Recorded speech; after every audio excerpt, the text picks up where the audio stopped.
Hello and welcome to Boring Conversations. I'm your host, Valerie King, multimedia editor with The Driller. Today, I'm joined by Rodney Born. Thanks for being here, Rodney. Yes, thank you for having me. Rodney is co-owner of Born Well Drilling in Waseca, Minnesota, a third-generation family-owned business that started in 1914. Born Well Drilling specializes in installing and repairing water wells and pump systems for farms, light commercial, and residential properties in southern Minnesota. Considering water well drilling trails back more than a century in your family, Rodney, was this career something you always planned for, or was it more of a winding road? No, it was kind of I planned for it. Grew up in the house right next to the shop there, and as a kid went out in the shop, played. My grandfather started the business. He passed away in 1960, so I got to know him for a few years of my life. And anyway, so my dad took in the other part ownership. Him and my uncle Don owned the business, and so actually the shop was kind of like my playground. I'd go out there in the morning, the guys were over there, and hang out with the guys, and thought that was pretty cool. And then, of course, the day the shop was locked up, we couldn't go in the shop or nothing like that. And I'd wait till they get home and back out to the shop and go hang out with the guys. And so, yeah, it was pretty cool, a lot of fun. And so then I'd go to work for my dad. He'd take me out on jobs, sites, and, I kind of wanted to be just like him. It was pretty cool. So then when I turned 14, we were able to work for my dad and my uncle Don.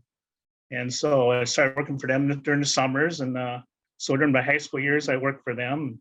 Then I graduated in 1975 and then went off to Mankato Area Vocational School for a technical college for 2 years and took up sales and marketing.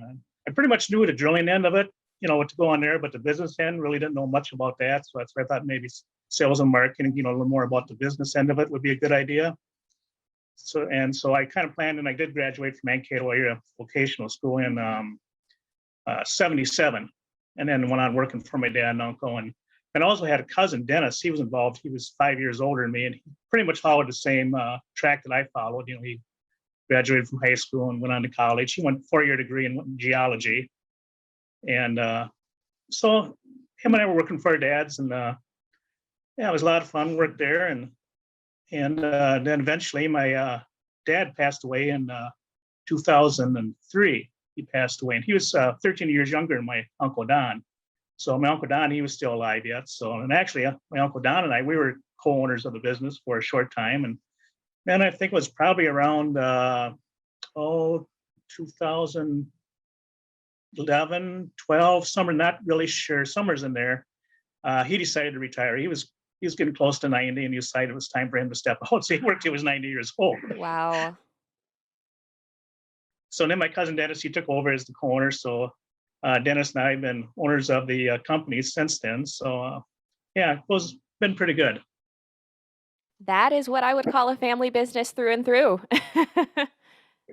That's a great story. Thanks for sharing it. So, you've taken an active role in the industry, most recently as president of the Minnesota Waterwell Association during 2020. What would you say are some of the key objectives of the association right now, and why? We're going to be celebrating our 100th anniversary this year, which is going to be held up in Brooklyn Park. And the dates of that will be the January 29th through to February 1st. And we're one of the oldest associations in the state, in the United States. And I think probably maybe second to those. I think there's one state organization might be older than us. So that's pretty exciting. We're in association working a lot with the PFAS committees. We got people on some of those boards working there. And now with this COVID, the Minnesota Department of Health, of who is our agency that we go through for regulations, they took a lot of their staff and moved them up from the water well part and put them up to the COVID. So they were short of staff. We were not getting communication through them like we should be. So we've invited some of the members of the Minnesota Department of Health to come to our meetings, so we get a communication going again between the two organizations, and hopefully get the communication back and work together and build up a program again that what it was, So that's something we're working on. We also have a great lobbyist, Bruce Cleveland, who keeps an eye on the state capitol for us. So we work very closely with him. This year we couldn't, but other years we made trips up to the Capitol and we visited our representatives and talked to them with some of the issues that we have and laws that are coming up that we need to keep an eye on. And so it's been a real good working relationship there. So yeah, it's been a lot of fun. I really enjoy being on an association and meet a lot of new people.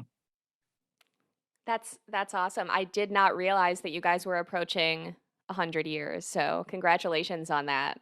Huge milestone. Yes. So you kind of spoke a little bit to this. Is there anything you'd like to add to what it was like heading up the association in the midst of a pandemic?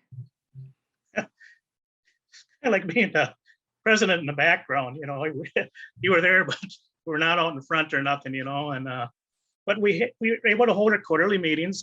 We masked, did our social distancing, so we're able to have those meetings, which was great. I think we have about like 12, 15 board members, and we get together. And so, I mean, we were still active. We were still going all the time. We never shut down for the COVID.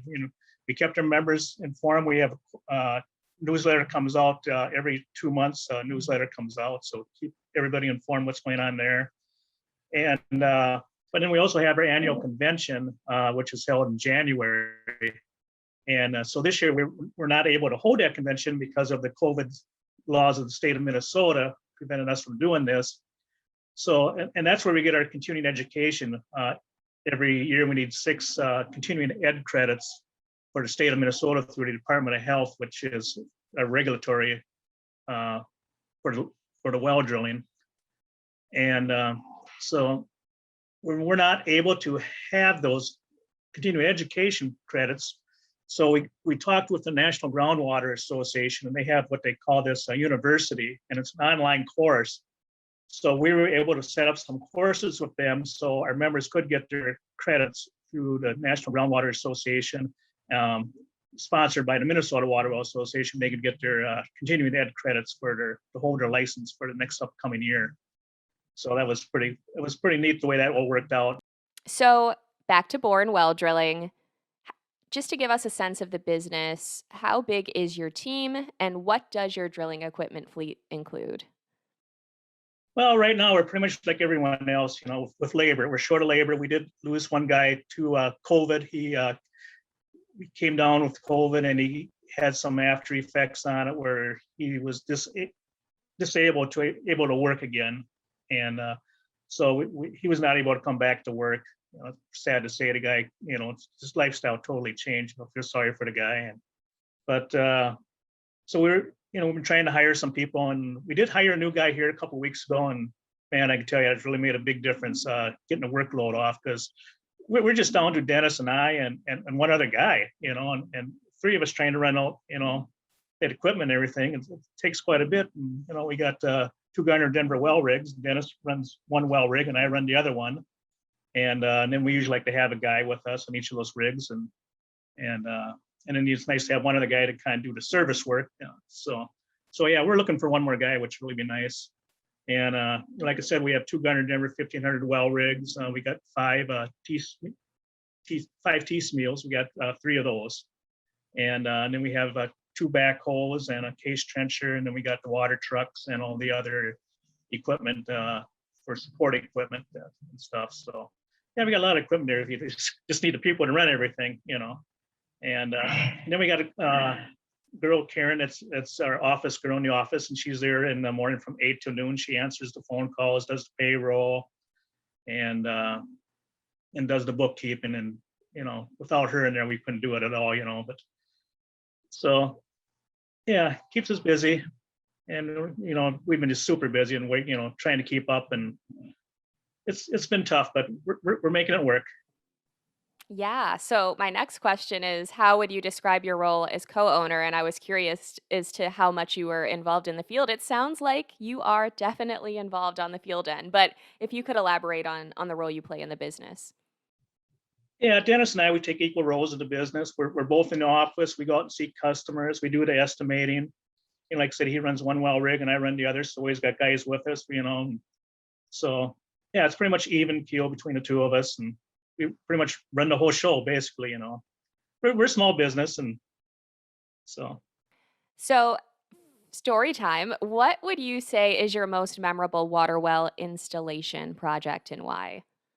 So yeah, we had a lot of water well jobs that have been interesting, but we were involved with Mini Gasco Gas Company, and then we're drilling exploration holes and water test holes, water observation wells, and then also did some permanently gas gas production wells. We did those, and we started with them in the mid 1960s. We had one rig that was on them all the time that ran 24 hours a day, 5 to 7 days a week, it depends. And we drilled hundreds of wells for them, exploration holes, and like I said, production wells and observation wells. And it was a lot of fun. I was involved with that the whole time. Depth wise, the wells that ran from 500 feet to 1,500 feet. So it was some very interesting work, and it was a lot of fun. Because I was young, we at that time I'm in my 20s and 30s, and and that lasted to about mid 90s is when we finally finished up doing the drilling for them. But we do some water test pumping for them. We do that every year. We do some testing of some water wells, about a dozen or so every year. We got to test pump them, and they take water samples and check things out. So we're still involved with them a lot, and they've been a good company to work with over the years. And so we're very fortunate to have them at that time. In what key ways has the industry changed since you started? Oh, rules and regulations. Man, you got, the things that the well drillers we have to deal with, for rules and regulations. We got OSHA, we got DOT, the Minnesota Department of Health. So we work with our licensing with, and there's a lot of rules and regulations, a lot of paperwork. My gosh, it almost takes one person in the office to do all the paperwork. And, it's not the way it used to be. A lot of these changes have been good. I mean, I will admit we need to see some changes. We do need rules and regulations. But that's the big thing I've really seen change a lot. The well drilling hasn't really changed much over the years. It's basically the same. Pump service been pretty much the same. And I remember when we started out working a lot of stroke pumps and the old piston pumps and reciprocating pumps, and now it's all pretty much submersible pumps. And I go back then, and now we got constant pressure systems, and they've been going over great. We sell a lot of those, and keeping up with that. I'm young enough that I'm able to keep up all that stuff and program the drives and everything's never been a problem. But, it's basically the same. You got to get the water from down below up to the top and have plenty of sustainable water and good pressure, and yeah. Thank you. So, last, what sources do you turn to for inspiration and education? I pretty much turn to the associations, the Minnesota Waterwell Association, the National Groundwater Association. They have a lot of programs you could do online or read up on, and we go to our convention. We get our continuing education from all the manufacturer representatives of new things that come out, and ideas on how to make things better. And pretty much that's where I get my education from, pretty much all that, and inspiration, the positive stuff, knowing that I know what's going on, what I have to do to make the job and work right, without any difficulties. And Well, thank you, Rodney. Before we go, where can our listeners connect with you or learn more about Born Well Drilling? well, we do have a website. It's bornwelldrilling.com. Our phone number is 507-835-1740. And you can reach me on my email, which is rdborn@q.com. Our address location is 1401 South State Street, Waseca, Minnesota. Perfect. Listeners, for more drilling industry insights, visit our website, thedriller.com. You'll also find additional episodes of the show there or wherever you get your podcasts. Just search Boring Conversations and hit subscribe. Until next time, this has been Boring Conversations. Thank you for listening.